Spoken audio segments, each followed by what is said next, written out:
So just to start, I would like to tell you all kind of like a brief synopsis of what the ERA actually is before we dive into why it was created, how it was created, by whom, when, and where, etc. But just to start, the Equal Rights Amendment was put in place, or is we hope to be put in place, to ensure that there will never be any kind of obstruction of equal rights on the basis of sex, meaning that if we're ever thinking of a criminal process or just any sort of law, it has to follow along with this amendment that ensures that there is no bias against women, against any person of any various gender or sex. So I'll pass it off to Joe to talk a little bit about its history. So the ERA began with back in 1916, Alice Paul and Lucy Burns, when they co-founded the National Women's Party, which was a political organization initially formed to fight for women's suffrage. And due to the National Women's Party's incredibly successful activism, the 19th Amendment was passed in 1920, which established that the right to vote in the US could not be denied or bridged on the basis of sex. And after the 19th Amendment's passage, the National Women's Party transitioned their focus into the broader issues of women's equality and drafted the Equal Rights Amendment in 1923. Next slide. Okay. So the who of this all is Alice Paul, a founder of the National Women's Party, and Crystal Eastman, a lawyer and suffragist who, fun fact, co-founded the ACLU, and together they wrote the ERA to continue their work on women's rights. These two women believed that the ERA was the next natural step in the feminist movement and would put the nation on a path toward general equality. So now I'll go into a little bit about the creation of the ERA and why it was made. So by 1923, it was clear that the women's rights movement was growing and would not be silenced nor slowed. And given the progress and success women's suffragists had met in the form of the passage of the 19th Amendment, pursuing legislation that would outlaw gender-based discrimination was one of the first opportunities for women's rights activists to transform from clear disparities such as voting rights to more subconscious biases. Despite the 19th Amendment, voter suppression tools such as poll taxes attacked women trying to exercise their fundamental right to vote in a similar way that poll taxes and literacy tests were facing African-American voters after they were granted their right to vote. And due to the fact that women's suffrage, among many other issues related to sexism, was clearly not as simple as the passage of a piece of legislation, women wanted to attack discrimination in a more general way, which is where the Equal Rights Amendment came in.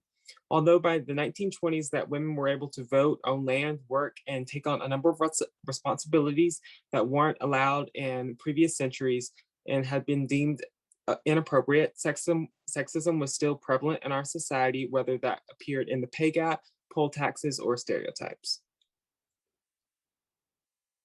So here you can see a timeline of the ERA's history and the attempted passage. So the ERA was first introduced in Congress in 1923. Then it was finally approved by the Senate, and a 7-year timeline was put in place. So you can see here that there was almost 50 years between the time that it was introduced and it was passed by Congress. And in 1978, as the 7-year time limit began to encroach, women's rights activists managed to extend that deadline to 1982. And then in 1982, the ERA reached its deadline and it was 3 states short of ratification, so it did not go into effect. But in March of 2021, the House of Representatives passed they passed a resolution to remove the deadline on the ERA, but it has not been passed by the Senate yet. So if we go a little bit into recent news on the Equal Rights Amendment, in 2020, Virginia became the 38th state in the United States to ratify the Equal Rights Amendment, meaning that the threshold to ratify the amendment has officially been reached. And this shows that when women in the United States have held positions such as Speaker of the House and Vice President of the United States, it is imperative that we enshrine gender discrimination protections into the Constitution as the 28th Amendment. Currently, there have been bipartisan bills introduced in both the House of Representatives and the Senate by Representatives Jackie Spear, Tom Reed, Carolyn Maloney, and Senators Ben Cardin and Lisa Murkowski that would eliminate the arbitrary deadline that was put in place by the Equal Rights Amendment. And more senators are currently needed to sponsor the Senate resolution in order for the motion to pass due to the filibuster. But as you can see by Senators Lisa Murkowski and Tom Reed, this is a bipartisan issue, so there's hope here. And in addition to the congressional and legislative lane, steps have been taken in the federal courts by attorney generals such as Mark Herring from the state of Virginia and Kwame Raoul from Illinois, but these motions have not been successful so far.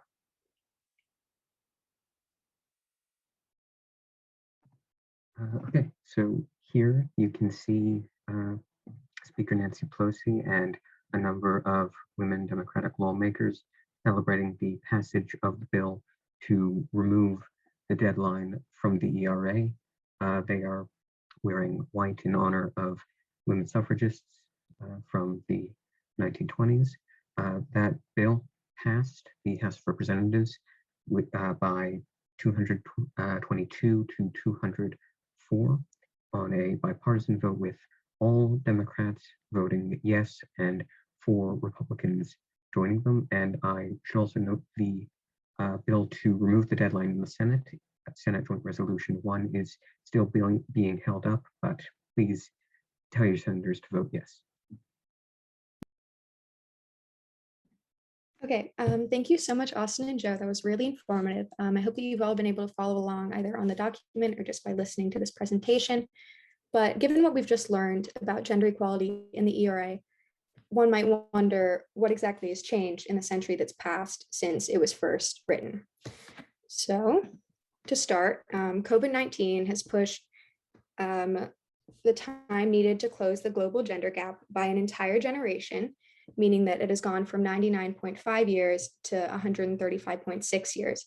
This statistic means that previously the time expected to close global gender gaps was, a little bit short of 100 years, meaning that maybe in 100 years, if we worked hard enough and continued tirelessly to fight for gender equality, it could mean that we would reach a state of equity. But because of COVID-19 and the various economic disparities that it's created, it has a really large effect on gender equality, pushing it back by 35 years, which is an insane amount considering that COVID-19 has only been around for a year and a half. And we can see that gender disparity is constantly fluctuating because of various pressures from political, economic, or social standpoints. Another notable statistic about gender equality is that in the entirety of the United States, only 8% of its CEOs are female. And this gives me a good opportunity to pass it off to our guest speaker, Sarah Dillard. She's this is not my slide, but I'll pass it off to Lauren to talk a bit more about this. You're fine. But yes, so we're going to have Sarah Dillard, the CEO of Kaleidoscope, who also co-authored the Harvard Business Review piece, Tracking Women's Success, to speak about her experiences as part of the 8% of female US CEOs and other topics. So I'll hand it off to her. All right. Okay. That was super duper interesting. And I'm sure you guys have just like a lot of thoughts running through your head right now. But to get back on topic about what we're trying to talk about right now, the Equal Rights Amendment, we're going to treat it as an opportunity to face and address all the problems that she discussed in her speech. So thinking about various gender inequities in your education, in your work, we're trying to think of the ERA as a solution to all of that. And that is why it's so important to us to personally lobby for its passage. So yeah, that leads into the part where we talk about the Equal Rights Amendment campaign and give you opportunities to participate in and lobby your senators and various legislative leaders around you. So yeah, it really is up to us. We are the voice of the next generation, as Sarah was talking about, and thinking about the upcoming events of this campaign, I'm sure you all will start to see similarities or just connections between us and our various legislative officials. So I'm going to pass off the floor to Kimya to talk about the specifics of the campaign.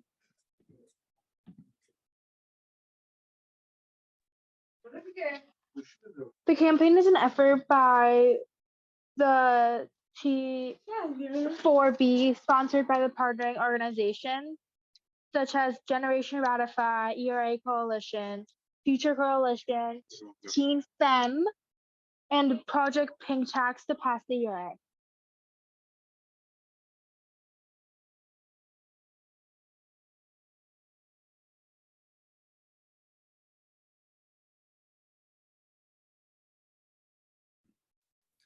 So in case you're wondering how to get involved with the ERA campaign, the first thing that you can do is check out our ERA campaign timeline. So look over the entire event and see what's going to happen. We also have it on our website, and there you can see step-by-step and RSVP to all the events that we have going on. So to kind of split up the work that we're doing into 3 different categories, we've got info sessions, case studies, phone and email banking, and panels and speaker events. One of the great things about phone banking and email banking, which is something that I'm really passionate about, is the fact that these skills will be able to translate into other campaigns that we do in the future and other work that you do outside the 4th branch. We're going to give you training before you do any of this, so you know how to do it. The goal with phone and email banking is to convince more people to support the ERA, because unfortunately the support is not there yet. In order to ratify the ERA, we need support from Congress, and that means a lot more representatives, as we mentioned earlier, need to step up and take action. That means that we all need to contact our local representatives and get in touch with them, which is something that we have coming up and we'll do together. That way it's not one person by themselves calling representatives, because that would be really awkward. We also have panels and speaker events. Like today, we had a guest speaker. We're planning on hearing from many more people who have firsthand experience, who have worked on the ERA, or who have been affected by gender discrimination, to hear their stories. Because unfortunately, not everyone understands the gravity and the severity of what happens without constitutional protection for all genders and sexes. And the last thing is info sessions and case studies. We're going to look over specific examples of where the Equal Rights Amendment would have been needed and why. We've outlined specific events so everyone can take a look and see why we needed it. And we can also use that as application when we do phone and email banking to call in specific events. All of this is going to take place virtually. And like this event, you can RSVP, and you can also just show up the day of. One thing we do ask you is to get more people involved. The more people we have, the more people we can, the more impact we have in ratifying the ERA. So really, it's super important that you spread the word. You can reshare Instagram posts, you can spread the word on our website. Anything helps, because every person we have is one step closer we are to ratification. And actually, before we talk about our website, I believe we missed a slide about what the ERA campaign is. If we go back to. Yeah, for sure. Sorry about that. Hold on. Let me try to reshare. Hold on. Okay. Yeah, that would explain why there was a little bit of. Okay, I'll pass off the wall. Okay, so before we told you about how to get involved, specifically what is our campaign? So the ERA campaign is an organized student-led effort that is dedicated towards the adoption of the Equal Rights Amendment, otherwise known as the ERA. This is a piece of legislation that guarantees equality of rights to all sexes. And at our organization, the 4th branch, also known as T4B, along with multiple other organizations, which we said in the previous slide, we hope to encourage the ERA's passage via lobbying, educating those around us, history, rallying behind a better future, all of the events that we're going to be having that we talked about, and just to create and build a better future. And this is one that encourages equality.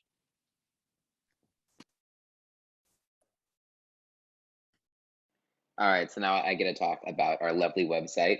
So I'll pop the link in the chat, and so this is where you can find all the information related to our many events throughout this the rest of 2021. You also see updates on all of our projects, including we have a little combo event for our next event, which is a foreign events brief on international gender equality. We'll have a little slide about that later. But you'll find useful resources, and so of course you'll have the RSVP forms, as Zaki was mentioning, as well as the Zoom links. Like I assume many of you found it today. And so have all your information about everything that's going on here. We also have our very new and updated leadership application. So if this group seems like something you really want to be a part of, you can come join our leadership. It also will have our join form. So if you just want to be in our Slack, get our notifications, and just get all the information you could possibly need, stop by our website, go explore, and have a great time.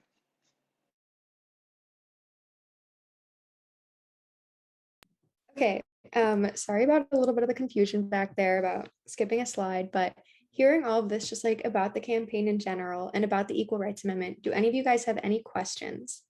I'll let you guys send things in the chat. If you think of anything later, you can message me over Slack, or you can email us our, I think somebody should be sending our email in the chat.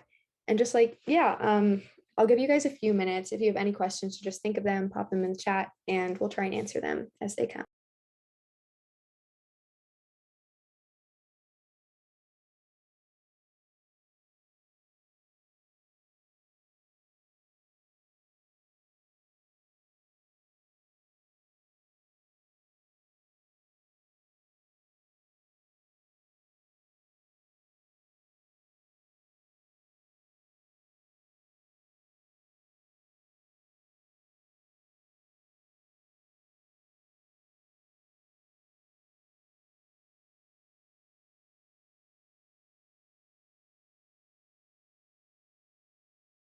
Sorry, I meant to unmute instead of skip the slides. You kind of got a little brief answer to your question. Our events will be held every 2 weeks, but occasionally if we have events with two kind of like subsections of that event. So when we have phone banking calls, because there's a chance that people might not be able to make the suggested date, we have two opportunities for you to join a Zoom call and advocate separately, whichever is more convenient for you. Or if you're interested, you can attend both of them.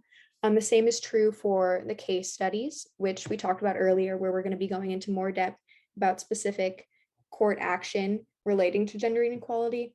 That one is more mandatory to attend both of them, or not mandatory, but we suggest you attend both of them because the topics covered in each case study are very different and both very interesting. But other than that, events are every 2 weeks. You can access what the specific dates of each event are on our website.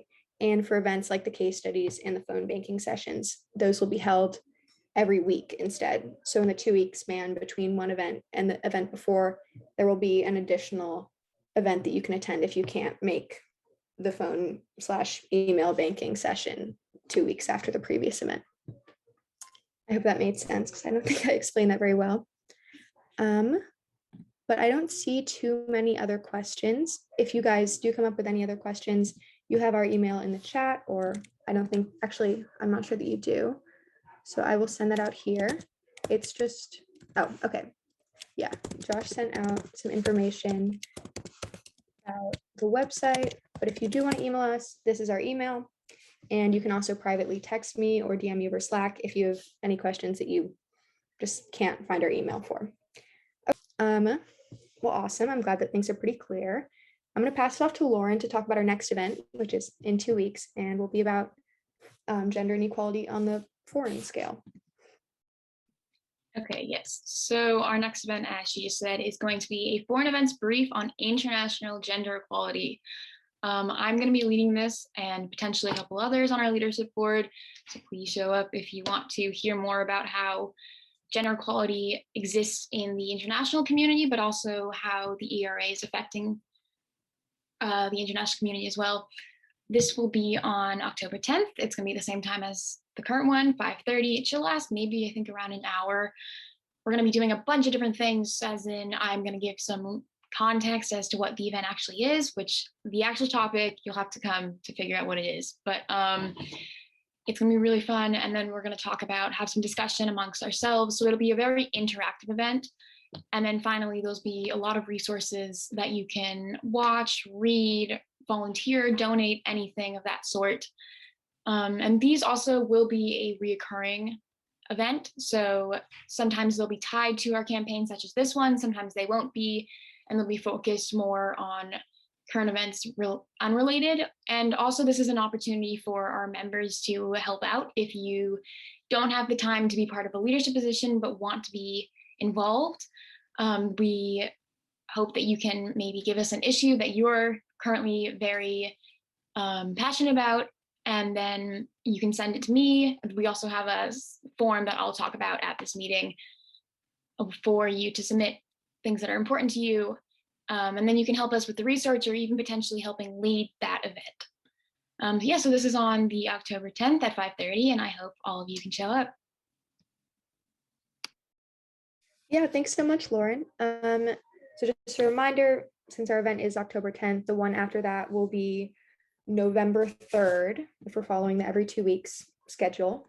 And just a quick question, we held this event at 5:30 p.m. Eastern Standard Time. Does that work for you guys? Because I know that this might be a little bit inconvenient, and I just want to make sure that we're like, picking the most convenient time for everybody. So if you guys want to give me like a thumbs up or send something in the chat if this is convenient for you.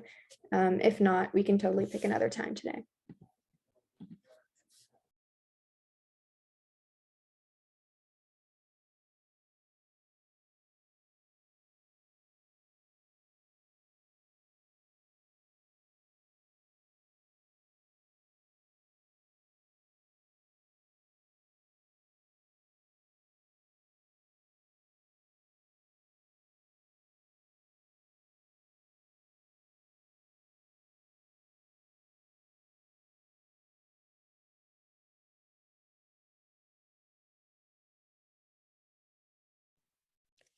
William, do Sundays not work very well for you? Would you rather do another day? Yeah, Sundays generally do not work for me that well. I'm really sorry about that. That's totally fine. We do have the opportunity to put them on a weekday. I'm not sure if that would be much more convenient for everybody else. I don't think Saturday is a great day for people because, they're usually out of the house. But if we did want to do a weekday, would you guys want to do a Tuesday, a Wednesday, a Thursday, something like that? Does that sound good?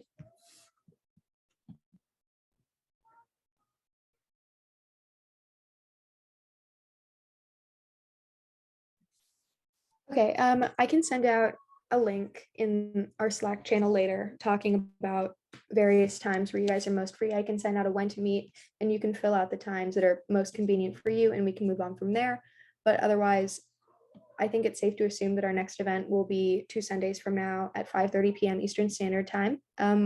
William, I'll talk to you about this and we can try to suggest another time, but chances are it will be on Sunday. And William, I'll work like through the problem with not being very free that day with you over chat or over call sometime. Okay, awesome. So yeah, that was our event. I hope you guys had fun. I hope you enjoyed it. I hope you learned something. And it was really nice to see all of you, to see you come out and really be passionate about this, or at least passionate enough to join and listen to us talk about it for about an hour. So yeah, just a reminder, you can message me or email us with any questions. We're going to be having regular events. So if this really interests you, please come to the next one. We'd love to see you all. And other than that, I hope you guys have a wonderful rest of your weekend and the next 2 weeks are great before we see you.